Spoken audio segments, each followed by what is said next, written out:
जब वॉकिंग में जाते हैं या निकलते थे रोड पे सुबह सुबह, तो जब एक बार जब वो अपने घर से निकले तो उन्होंने जब रास्ते में क्या देखा, एक दीवार पे एक पेंटिंग बनी हुई है।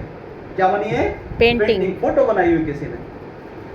और उस फोटो में उन्होंने नजदीक से आके क्या देखा कि एक साइड में कौन बना हुआ है? पोप बना हुआ है। अच्छा। उनके हाथ में सोने की छड़ी है, सिर पे जो है सोने का मुकुट है, और अच्छे चमक धमक बढ़िया मणियों से सजे हुए जो है उनके बहुत बढ़िया सुंदर खूबसूरत कपड़े पहने हुए हैं। और पोप काय पे बैठे हैं? घोड़े पे बैठे हैं।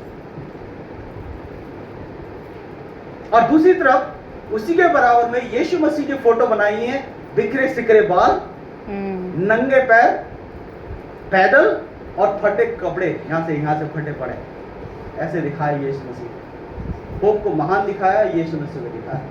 अब रोमन कैथोलिक का व्यक्ति, फादर रोमन कैथोलिक है, और उसको बहुत बुरा लगा, और उसने ये बाइबल की ये याद रखी कि कोई भी सेवक अपने मालिक से बड़ा कोई दास अपने स्वामी से बड़ा नहीं सकता। और उसने इस बात का बहुत बड़ा विरोध जताया, और पोप के सामने, सबके सामने बोला कि ये कैसा, ये मेरा प्रभु जो सम्मान का, सारे ब्रह्मांड का मालिक है, सारे संसार का बनाने वाला है, उसको फटे चित्रों में दिखा रखा है। और पोप एक इंसान है, गुनहगार है, जो मर जाता है पाप करा, और उसको इतना बड़ा शहंशाह के तौर पर दिखाया हुआ। ये तो हमारे प्रभु की बेइज्जती है, बहुत बड़ा इंसल्ट है। और इससे रोमन कैथोलिक के खिलाफ उसने बोलना शुरू कर दिया। उसके पास फिर रोमन कैथोलिक ने झूठे केस लगाना शुरू कर दिए, उसको फंसाया, लेकिन वो पीछे नहीं हटा अपनी बात से, बोला नहीं ये गलत है तो गलत।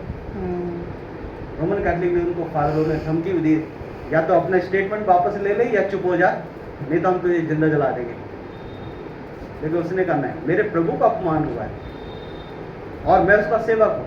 एक इंसान ईश्वर की बराबरी नहीं कर सकता, खुदा से बड़ा नहीं हो सकता। और बाद में उसी जॉन हस को रोमन कैथोलिक ने एक्शन लेकर के चौराहे के ऊपर बल्ली से बांध कर जिंदा जला दिया। भाइयों बहनों, वही जॉन हस जो जला है प्रभु यीशु के लिए, प्रभु यीशु के दूसरे आगमन पे जिंदा होगा। अगर आप प्रभु यीशु पे, यीशु मसीह के दूसरा आगमन में हवा में प्रभु से मिलोगे, आप पूछिएगा जॉन हस कौन है प्रभु, जिसको इतना दर्द हुआ आपकी फोटो को देख करके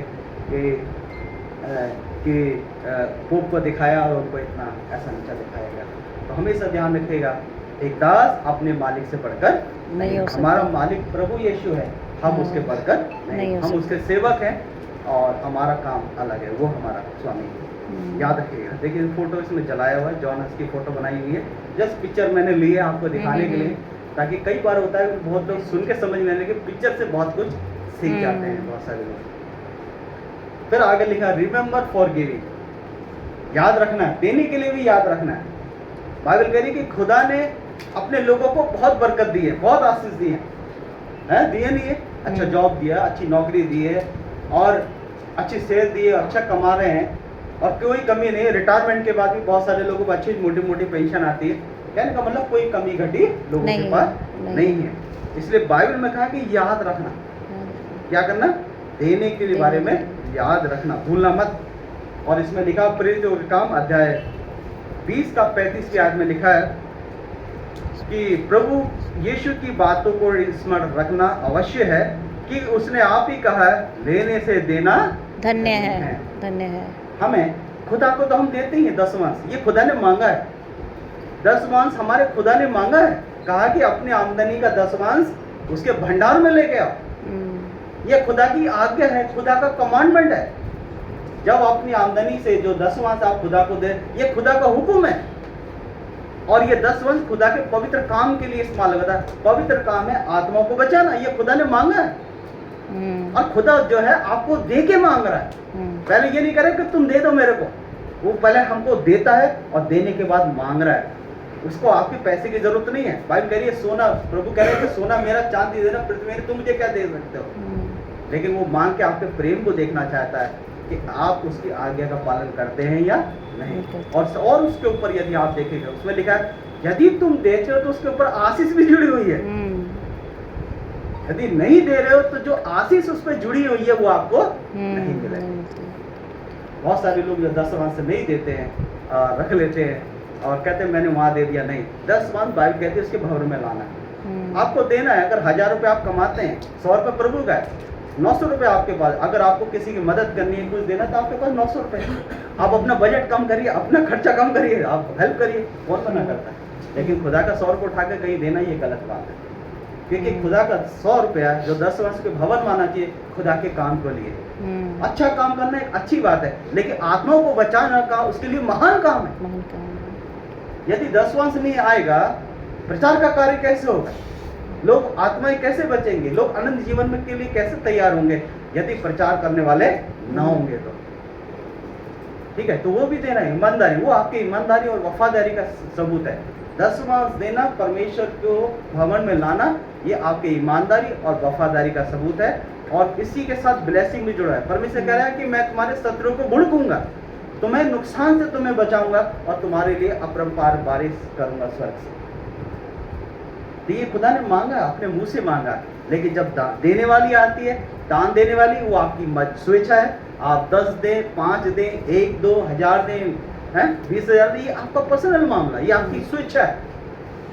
लेकिन 10 वंश ईश्वर का। और उसके बाद यदि आप किसी की मदद करना चाहते हैं तो वो भी आप कर सकते हैं, क्योंकि भला काम भी खुदा ने हमें चुना है कि हम भला कार्य करें। कोई बीमार अस्पताल में अगर हम जा रहे हैं, है ना, तो अस्पताल में जब भी जाए तो बेचारा जो भी हमारा भाई बहन भर्ती है, तो आप उसके पास जाएं तो थोड़ा बहुत उसके लिए 150 जो आप दे सकते हैं अस्पताल में जरूर दे के आए। ठीक है, तो वो उसकी ज़रूरत है, ज़रूरत है उस समय, है ना। मैं हमेशा कहता हूँ कि अस्पताल में जब भी जाएं, वहाँ पे खाने की ज़रूरत होती है। कोई 1-2 अस्पताल रहते हैं, उनको भोजन लेके जाए, जब भी जाए भोजन लेके जाइए।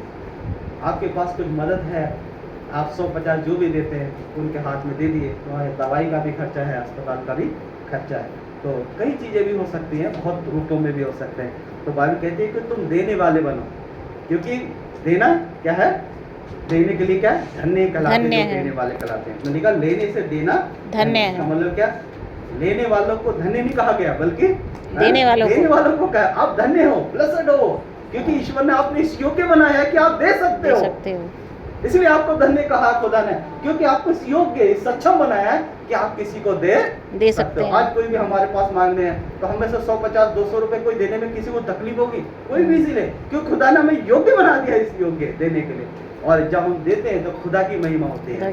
और बाइबल कहती है देने वाला व्यक्ति क्या होता है? धन्य है, धन्य। इसलिए बोला कि याद रखना, देने में कभी भी जरूर किसी की मदद की जरूरत पड़े, कभी भी हाथ पीछे नहीं खींचना। जितना भी दे सकते हैं आप दीजिए। बाइबल कह रही है देना कभी भी ना भूले। स्मरण, रिमेम्बर, देने के लिए भी धन्य याद रखें, उनको भी धन्य कहा गया। आगे जो 5वें नंबर में देखिए, इसमें लिखा है रिमेम्बर